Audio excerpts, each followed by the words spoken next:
Hello વિદ્યાર્થી મિત્રો, કેમ છો?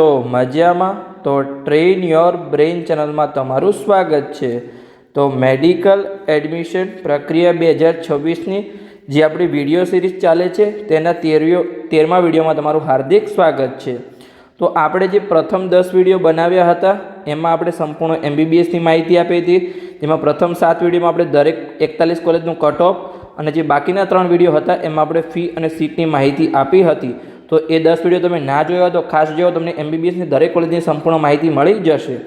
પછી આપણે 11મા નંબરના વિડીયોથી આપણે આયુર્વેદિકની શરૂઆત કરી છે, BMS, જેમાં આપણે સૌપ્રથમ તો કટ ઓફ આપીએ છીએ. તો 11મા નંબરના વિડીયોમાં આપણે સરકારી કોલેજનો કટ ઓફ આપ્યો હતો. પછી છે 12, 13, 14, 15, 16 અને 17, એટલે કે આપણે બીજા આપણા 16 વિડીયો સુધી આપણે કટ ઓફ આપીશું. અને 17મા વિડીયોમાં આપણે આયુર્વેદિકની જે દરેક કોલેજની ફી અને સીટની માહિતી આપવાનો પ્રયત્ન કરીશું. તો તમે સંપૂર્ણ દરેક વિડીયો સિરીઝ સાથે જોડાયેલા રહો, દરેક વિડીયો સ્ટેપ બાય સ્ટેપ જોતા રહો, તો તમને સંપૂર્ણ મેડિકલ એડમિશન પ્રક્રિયાની જાણકારી મળતી રહેશે. તો આપણે જે આજનો વિડીયોનો ટોપિક છે કે પ્રાઇવેટ BMSની જે દરેક 38 કોલેજ છે એનો આપણે કટ ઓફ આપવાના છીએ, પણ એનો પાર્ટ 2 વિડીયો છે. હવે અહીંયા મેં દરેક પાર્ટને ડિવાઇડ કરી, જેમ કે પ્રથમ part, second part, third part, ચોથો પાર્ટ અને 5મો પાર્ટ. તો પહેલા પાર્ટમાં આપણે 8 કોલેજની વાત કરવાના છીએ, એટલે કે આપણે આગળના વિડીયોમાં 7 કોલેજની વાત કરી હતી, પણ તમને હું બતાવી દઉં કેમ અહીંયા આપણે 8 લખી છે. ચલો હું તમને બતાવું. તો જો જે આગળનો આપણે વિડીયો બનાવ્યો હતો એમાં અહીંયા એક પેજ ડિલીટ થઈ ગયું હતું, તો આપણે એની વાત કરી લઈએ. જે 3જા નંબરની કોલેજ છે જેનું નામ છે ડૉક્ટર VM મહેતા આયુર્વેદિક કોલેજ, જે રાજકોટમાં આવેલી છે. તો એમાં તમે વર્ષ 2025નું કટ ઓફ જોઈ શકો છો કે ઓપન કેટેગરીમાં અહીંયા ઓલ ઇન્ડિયા રેન્ક લખેલો છે, ગુજરાત રેન્ક લખેલો છે અને નીટના માર્ક્સ લખેલા છે. જે ઓલ ઇન્ડિયા રેન્ક છે અને જે નીટના માર્ક્સ છે એ તમને નીટના રિઝલ્ટમાં મળી જશે. અને જે ગુજરાત રેન્ક છે એ તમને રિઝલ્ટના પછી જે તમારું ગુજરાતની મેડિકલની વેબસાઇટનું ફોર્મ ભરાશે ત્યારે તમને ગુજરાત રેન્ક એટલે કે મેરિટ નંબર મળશે, એમાં તમે ગુજરાત રેન્ક મળી જશે. તો તમે તમારી કેટેગરી પ્રમાણે જોઈ શકો છો કે કેટલો ઓલ ઇન્ડિયા રેન્ક છે, કેટલો ગુજરાત રેન્ક છે અને કેટલા માર્ક્સ છે. ઓપન હોય, EWS હોય, SCBC હોય, SC હોય, ST હોય કે મેનેજમેન્ટ કોટા, તમે સંપૂર્ણ માહિતી મેળવી શકો છો. તમે અહીંયા તમારી કેટેગરી પ્રમાણે સંપૂર્ણ માહિતી મેળવી શકો છો. અને મેનેજમેન્ટ કોટામાં છેલ્લે કેટલું અટક્યું છે. ઓકે, તો આ જે તમારી કેટેગરીમાં છેલ્લામાં છેલ્લું કઈ કેટેગરીમાં અટક્યું છે એનો તમને આઈડિયા આવી જશે. તો આ થઈ ગઈ આપણે પ્રથમ વિડીયોમાં 8 કોલેજની વાત થઈ ગઈ, કેમ કે આ આપણું જે પેજ હતું એ ભૂલથી ડિલીટ થઈ ગયું હતું. તો હવે આપણે મેઇન જે આજનો વિડીયો છે એના પર આપણે આવી જઈએ. તો હવે જે આપણે વિડીયો બનાવવાના છીએ, તો આજનો જે પાર્ટ 2 વિડીયો છે એમાં પણ આપણે 8 કોલેજની વાત કરવાના છીએ. પછી જે પાર્ટ 3 આવશે એમાં પણ આપણે 8 કોલેજની વાત કરીશું. ચોથા પાર્ટમાં આપણે 7 કોલેજની વાત કરીશું અને 5મા પાર્ટમાં આપણે 7 કોલેજની વાત કરીશું. તો જે આયુર્વેદિકની જે 38 પ્રાઇવેટ કોલેજ છે એની આપણે સંપૂર્ણ વાત કરી દેવાના છીએ. અને આગળ આપણે ઓલરેડી 5 સરકારી કોલેજની વાત કરી છે, એટલે કે ટોટલ જે 43 આયુર્વેદિકની કોલેજ છે એમાં આપણે વર્ષ 2025નું સંપૂર્ણ કટ ઓફ આપીશું. અને પછી આપણે ફીસ અને સીટની માહિતી આગળના વિડીયોની શરૂઆત કરીશું. ઓકે, તો આજનો વિડીયો છે આપણે પાર્ટ 2 વિડીયો. તો ચાલો આપણે સ્ટેપ બાય સ્ટેપ આગળની દરેક 8 કોલેજની આપણે માહિતી મેળવીએ. તો ચલો મેળવીએ. તો આપણે 8 કોલેજની આપણે પ્રથમ વિડીયોમાં વાત કરી, એટલે કે 7 આગળના વિડીયોમાં વાત કરી હતી અને હમણાં મેં એક કોલેજની વાત કરી. તો હવે આપણે 9મા નંબરની કોલેજ છે જેનું નામ છે અરિહંત આયુર્વેદિક કોલેજ, જે કલોલ ગાંધીનગરમાં આવેલી છે. તો એમાં આપણે વર્ષ 2025નું કટ ઓફ જોઈએ તો તમને માહિતી આપેલી છે કે અહીંયા ઓલ ઇન્ડિયા રેન્ક લખેલા છે, અહીંયા ગુજરાત રેન્ક લખેલા છે અને અહીંયા નીટના માર્ક્સ લખેલા છે. તો તમે તમારી કેટેગરી પ્રમાણે સંપૂર્ણ માહિતી મેળવી શકો છો કે ઓપન કેટેગરીમાં કેટલા ઓલ ઇન્ડિયા રેન્ક, કેટલા ગુજરાત રેન્ક અને કેટલા માર્ક્સ પર અટક્યું છે, જે આપણે અરિહંત આયુર્વેદિક કોલેજ જે કલોલ ગાંધીનગરમાં આવેલી છે ત્યાં. પછી EWS કેટેગરી હોય, SCBC કેટેગરી હોય, SC હોય, ST હોય કે મેનેજમેન્ટ કોટા, તમે સંપૂર્ણ અભ્યાસ કરી શકો છો કેટલા ઓલ ઇન્ડિયા રેન્ક પર, કેટલા ગુજરાત રેન્ક પર અને કેટલા નીટના માર્ક્સ પર છેલ્લામાં છેલ્લા વિદ્યાર્થીને આ કેટેગરીમાં એડમિશન મળ્યું છે. તો આ જ આપણી 9મા નંબરની કોલેજ. હવે આપણે આગળની કોલેજ જોઈએ તો કે 10મા નંબરની કોલેજ જેનું નામ છે અનન્ય આયુર્વેદિક કોલેજ, એ પણ કલોલ ગાંધીનગરમાં આવેલી છે. તો એમાં આપણે જોઈએ કે વર્ષ 2025માં કેટલા ઓલ ઇન્ડિયા રેન્ક પર અને કેટલા ગુજરાત રેન્ક પર અને કેટલા નીટના માર્ક્સ પર એડમિશન મળ્યું છે. તો તમે તમારી કેટેગરી પ્રમાણે જોઈ શકો છો. ઓપન હોય, EWS હોય, SCBC હોય, SC હોય, ST હોય કે મેનેજમેન્ટ કોટા, તમે સંપૂર્ણ અભ્યાસ કરી શકો છો કે કેટલા ઓલ ઇન્ડિયા રેન્ક પર, કેટલા ગુજરાત રેન્ક પર અને કેટલા નીટના માર્ક્સ પર છેલ્લામાં છેલ્લા વિદ્યાર્થીને એડમિશન મળ્યું છે. ઓકે, તો આપણે આગળ વધીએ. તો 11મા નંબરની કોલેજ જોઈએ જેનું નામ છે અહીંયા RK યુનિવર્સિટી આયુર્વેદિક કોલેજ, જે રાજકોટમાં આવેલી છે. તો એમાં આપણે વર્ષ 2025નું કટ ઓફ જોઈએ તો તમે જોઈ શકો છો અહીંયા ઓલ ઇન્ડિયા રેન્ક લખેલા છે, ગુજરાત રેન્ક લખેલા છે અને નીટના માર્ક્સ લખેલા છે. તમે તમારી કેટેગરી પ્રમાણે સંપૂર્ણ અભ્યાસ કરી શકો છો કે છેલ્લામાં છેલ્લા વિદ્યાર્થીને કેટલા રેન્ક પર એડમિશન મળ્યું છે. તો ઓપન કેટેગરી હોય, EWS કેટેગરી હોય, SCBC હોય. હવે તમે અહીંયા જોશો કે દરેક જે કોલેજો છે, જેમ કે આગળની આપણે કોલેજમાં જોઈએ તો તમે અહીંયા જોશો કે જે એસસી કેટેગરીનું કટ ઓફ છે એ ઓબીસી અને ઈડબ્લ્યુએસ કરતાં વધારે છે. જો અહીંયા 366 માર્ક્સ પર એડમિશન મળ્યું છે. જેમ કે આગળની કોઈ કોલેજ હોય તમે અહીંયા જોઈ શકો છો, અહીંયા જો ઓબીસી કરતાં એસસીમાં વધારે માર્ક્સ પર એડમિશન મળ્યું છે. આવું મોટાભાગની કોલેજમાં છે. હજુ પાછળ આપણે વાત કરીશું જ્યારે પણ આવશે ત્યારે. ઓકે, તો તમે અહીંયા અભ્યાસ કરી શકો છો. અહીંયા જો 327 ઈડબ્લ્યુએસમાં છે, ઓબીસીમાં 323 છે અને એસસીમાં 339 છે. કેમ કે સીટ બહુ ઓછી હોય છે, કેમ કે 60% રિઝર્વેશન છે એસસી કેટેગરીનું. તો 2 થી 3 સીટ અથવા મેક્સિમમ 4 સીટ હોય છે. એટલે એમાં વિદ્યાર્થીઓ વધારે આયુર્વેદિકમાં એડમિશન લે છે. એટલે આ દર વર્ષે આયુર્વેદિકમાં એસસી કેટેગરીનું કટ ઓફ છે એ ઘણી બધી કોલેજમાં ઓબીસી અને ઈડબ્લ્યુએસ કરતાં વધારે હોય છે.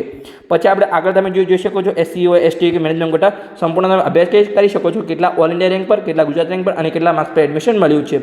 તો આપણે હજુ સુધી જો તમે ઇન્સ્ટાગ્રામ પેજને ફોલો ના કર્યું તો ફોલો કરી શકો છો. જેનું નામ છે, જે આપણી ચેનલનું નામ છે એ જ નામ છે, ટ્રેન યોર બ્રેન 279. તો આ આઈડી પર તમે આપણે જે પણ માહિતીનો વિડીયો આપણે લોંગ વિડીયો નહીં બનાવી શકીએ એની માહિતી આપણે ઇન્સ્ટાગ્રામ પર આપીશું. અને ઇન્સ્ટાગ્રામ પર આપણે શોર્ટ વિડીયો દ્વારા સંપૂર્ણ માહિતી મેડિકલ એડમિશન પ્રક્રિયાની તમને દરેક જાણકારી મળતી રહે. અને ખાસ સૂચના છે કે તમે આ ચેનલને અવશ્ય સબસ્ક્રાઈબ કરી લો, કેમ કે આ ચેનલ પર તમને સંપૂર્ણ મેડિકલ એડમિશન પ્રક્રિયા 2026ની દરેક જાણકારી મળતી રહેશે. તો આગળની કોલેજ જોઈએ આપણે 12મા નંબરની કોલેજ, જેનું નામ છે અહીંયા મુરલીધર આયુર્વેદિક કોલેજ, જે કાલીપત રાજકોટમાં આવેલી છે. તો એમાં તમે વર્ષ 2025નું કટ ઓફ જોઈ શકો છો. ઓલ ઇન્ડિયા રેન્ક લખેલા છે, અહીંયા ગુજરાત રેન્ક લખેલા છે અને અહીંયા નીટના માર્ક્સ લખેલા છે. તમારી કેટેગરી પ્રમાણે તમે સંપૂર્ણ અભ્યાસ કરી શકો છો. ઓપન કેટેગરી હોય, ઈડબ્લ્યુએસ કેટેગરી હોય, એસસીબીસી કેટેગરી હોય, એસસી કેટેગરી હોય. તમે જોઈ શકો છો અહીંયા એસસી કેટેગરીનું કટ ઓફ અહીંયા ઓબીસી કરતાં વધારે છે. તો આ દરેક કોલેજમાં મેક્સિમમ રહેવાનું છે કે એસસીનું કટ ઓફ થોડું વધારે છે. પછી એસટી કેટેગરી હોય કે મેનેજમેન્ટ કોટા તમે સંપૂર્ણ અભ્યાસ કરી શકો છો. હવે આમાં ઘણા વિદ્યાર્થીઓ ભૂલ કરે છે. શું કરે છે? અહીંયા મેં ઘણી કોલેજમાં જોયું તો જે મેનેજમેન્ટ કોટામાં પ્રથમ એડમિશન મળી ગયું છે ત્યાં વિદ્યાર્થીઓ એડમિશન લઈ લે છે અને બીજા ત્રીજામાં ભાગ લેતા નથી. તો તમારે રાહ જોવાની છે, કેમ કે મેનેજમેન્ટ કોટા કરતાં કેટેગરીના કટ ઓફ નીચા હોય છે. અહીંયા 202 માર્ક્સે એડમિશન મળ્યું તો ઘણા વિદ્યાર્થીઓ એવા હશે કે જેમને ઈડબ્લ્યુએસ હોય કે એસસી એમને એના કરતાં પણ ઓછા માર્ક્સ પર ત્રીજા, ચોથા રાઉન્ડ અથવા 5મા, 6ઠા રાઉન્ડમાં પણ એડમિશન મળ્યું છે, પણ ઓછા માર્ક્સ પર એડમિશન મળ્યું છે. તો તમારે ખાસ દરેક રાઉન્ડની રાહ જોવાની છે અને ખાસ તમારે કોઈ પણ ભૂલ ના થાય એવું તમારે ખાસ ધ્યાન રાખવાનું છે. તો આપણે આગળની કોલેજ જોઈએ એની પહેલાં જે આપણી મેડિકલ એડમિશન પ્રક્રિયા 2026 છે એમાં જે આપણી ચેનલ છે train your brain YouTube channel દ્વારા પેડ કાઉન્સેલિંગ શરૂ કરવામાં આવ્યું છે. જે મેડિકલના 4 કોર્સ માટે લાગુ પડે છે. MBBS હોય, BDS હોય, આયુર્વેદિક હોય, હોમિયોપેથિક હોય. 4 કોર્સમાં આ પેડ કાઉન્સેલિંગમાં તમે જોઈન થઈ શકો છો. તમારે જે પણ કોર્સમાં એડમિશન લેવું એમાં. તો 2025માં જે પણ વિદ્યાર્થીઓ પેડ કાઉન્સેલિંગમાં જોડાયા હતા એમના તમે રિવ્યૂ જોઈ શકો છો કે એમને જ્યારે બીજા અથવા ત્રીજામાં એડમિશન મળ્યું છે ત્યારે એમને કેવા રિવ્યૂ આપ્યા છે. તો તમે વિડીયો પોસ્ટ કરી અને સંપૂર્ણ તમે અભ્યાસ કરી શકો છો. તો હવે જે પેડ કાઉન્સેલિંગની ફી કેટલી છે? તો જે પેડ કાઉન્સેલિંગની ફી છે એ 10,000 રૂપિયા છે. અને તમારે પેડ કાઉન્સેલિંગમાં કેવી રીતે જોડાવાનું છે? તો અહીંયા જે નંબર આપેલો છે એના પર તમે કોલ કરી અને પેડ કાઉન્સેલિંગમાં જોડાઈ શકો છો. જે આપણો નંબર છે 85 11 51 55 42. તો આ નંબર પર તમે કોલ કરી અને પેડ કાઉન્સેલિંગમાં જોડાઈ શકો છો. પણ એક ખાસ સૂચના છે કે જે વિદ્યાર્થીને માત્ર પેડ કાઉન્સેલિંગમાં જોડાવવું હોય એમને જ કોલ કરો, બીજા કોઈ વિદ્યાર્થીને આન્સર આપવામાં આવશે નહીં. ઓકે, તો આગળની કોલેજ આપણે જોઈએ 13મા નંબરની કોલેજ, જેનું નામ છે Indian institute of Ayurvedic college, જે રાજકોટમાં આવેલી છે. તો એમાં આપણે વર્ષ 2025નું કટ ઓફ જોઈએ તો તમે જોઈ શકો છો અહીંયા ઓલ ઇન્ડિયા રેન્ક લખેલા છે, ગુજરાત રેન્ક લખેલા છે અને અહીંયા નીટના માર્ક્સ લખેલા છે. તો તમે તમારી કેટેગરી પ્રમાણે તમે સંપૂર્ણ અભ્યાસ કરી શકો છો. ઓપન કેટેગરી હોય, ઈડબ્લ્યુએસ કેટેગરી હોય, એસસીબીસી કેટેગરી હોય કે એસસી કેટેગરી હોય કે એસટી હોય કે મેનેજમેન્ટ કોટા હોય, તમે સંપૂર્ણ અભ્યાસ કરી શકો છો કે આ કોલેજમાં મને છેલ્લામાં છેલ્લું કેટલા માર્ક્સ પર એડમિશન મળી શકે છે. અને જો માર્ક્સો તમારા અલગ અલગ હોઈ શકે છે કે પેપર હાર્ડ આવે તો તમારા જે છે એ માર્ક્સ ઓછા છે, પેપર ઇઝી હશે તો વધારે માર્ક્સ પર એડમિશન મળી શકે છે. પણ તમારા જે આ રેન્ક લખેલા છે ઓલ ઇન્ડિયા રેન્ક અને ગુજરાત રેન્ક એ તમારા આસપાસ રહેવાની સંભાવના છે. જેમ કે આ કોલેજ હોય કે ઇન્ડિયન ઇન્સ્ટિટ્યૂટ આયુર્વેદિક, તો અહીંયા 3 લાખ રેન્ક પર ઓપન કેટેગરીમાં એડમિશન મળવાના ચાન્સ છે અને 10,000 રેન્ક પર જે ગુજરાત રેન્ક છે એના પર એડમિશન મળવાના ચાન્સ છે. આમાં કોઈ વધારે ફેરફાર થશે નહીં. માર્ક્સમાં તમારો ફેરફાર પેપરના આધારે થઈ શકે છે, પણ રેન્ક તો તમારો સેમ રહેવાની સંભાવના છે. ઓકે, તો આપણે આગળની કોલેજ જોઈએ તો કે 14મા નંબરની કોલેજ, જેનું નામ છે અહીંયા પાયોનિયર આયુર્વેદિક કોલેજ, જે વડોદરામાં આવેલી છે. તો એમાં આપણે વર્ષ 2025નું કટ ઓફ જોઈએ તો ઓલ ઇન્ડિયા રેન્ક લખેલા છે, ગુજરાત રેન્ક લખેલા છે અને નીટના માર્ક્સ લખેલા છે. તમારી કેટેગરી પ્રમાણે તમે સંપૂર્ણ અભ્યાસ કરી શકો છો. જેમ કે ઓપન કેટેગરી હોય, ઈડબ્લ્યુએસ કેટેગરી હોય, એસસીબીસી કેટેગરી હોય, એસસી હોય કે એસટી કેટેગરી હોય કે મેનેજમેન્ટ કોટા તમે સંપૂર્ણ અહીંયા અભ્યાસ કરી શકો. તમે અહીંયા જોઈ શકો છો કે ઈડબ્લ્યુએસમાં 309 માર્ક્સ પર એડમિશન મળ્યું છે, ઓબીસીમાં 305 માર્ક્સ પર એડમિશન મળ્યું છે અને એસસીમાં અહીંયા 336 માર્ક્સ પર એડમિશન મળ્યું છે. શું આ સાચી માહિતી છે? હા, સાચી માહિતી છે. ઈડબ્લ્યુએસ અને એસસીબીસી કરતાં એસસીનું કટ ઓફ થોડું આયુર્વેદિકની પ્રાઇવેટ કોલેજમાં વધારે હોય છે, કેમ કે સીટો ઓછી હોય છે અને વધારે વિદ્યાર્થીઓ એડમિશન લેવાવાળા હોય છે એટલા માટે. ઓકે, તો આપણે આગળની કોલેજ જોઈએ.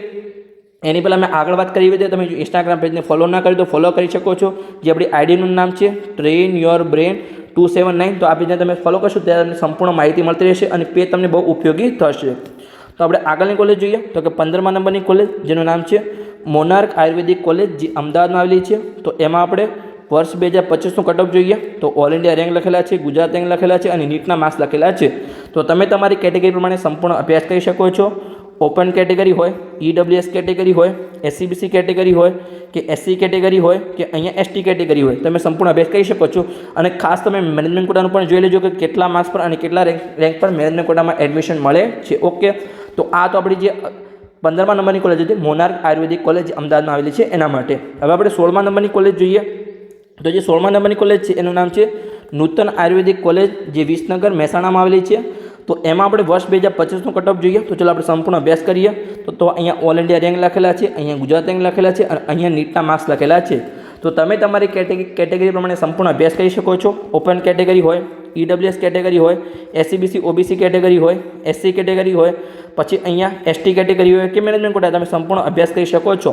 તો અહીંયા આપણી 16 કોલેજ પૂર્ણ થાય છે. તો પ્રથમ વિડીયોમાં આપણે 7 કોલેજની વાત કરી હતી, પણ એક કોલેજ રહી ગઈ હતી. તો આજે આપણે વાત કરીએ તો પ્રથમ વિડીયોમાં આપણે 8 કોલેજ પૂર્ણ થઈ. આજે આપણે બીજી 8 કોલેજની વાત કરીએ તો ટોટલ આપણે 38માંથી 16 કોલેજ આપણે પૂર્ણ કરી. તો હવે કેટલી કોલેજ બાકી રહી? તો 22 કોલેજ બાકી રહી. તો જે ત્રીજો વિડીયો છે એમાં આપણે 8 કોલેજ આવશે અને જે બાકીના બે વિડીયો છે, વિડીયો 4 અને 5, તો બંનેમાં 7 કોલેજ આવશે. તો આપણી 22 કોલેજ અહીંયા પૂર્ણ થઈ જશે. આપણે સંપૂર્ણ દરેક કોલેજનું કટઓફ લાવવાના છીએ, એક પણ કોલેજ આપણી રહી જશે ને. તમારે ખાલી ચેનલને સબસ્ક્રાઇબ કરી લેવાની છે અને સ્ટેપ બાય સ્ટેપ તમારે વિડીયો જોતા રહેવાનું છે. તો વિડીયો સારો લાગ્યો તો ચેનલને સબસ્ક્રાઇબ કરો અને તમારા મિત્રોને વિડીયો ખાસ શેર કરજો, તો એમને પણ સંપૂર્ણ મેડિકલ એડમિશન જે પ્રક્રિયાની માહિતી છે એ સરળ ભાષામાં મળતી રહે. તો મળીએ આગળના વિડીયોમાં પાર્ટ 3માં, જેમાં આપણે આગળની 8 કોલેજની વાત કરીશું.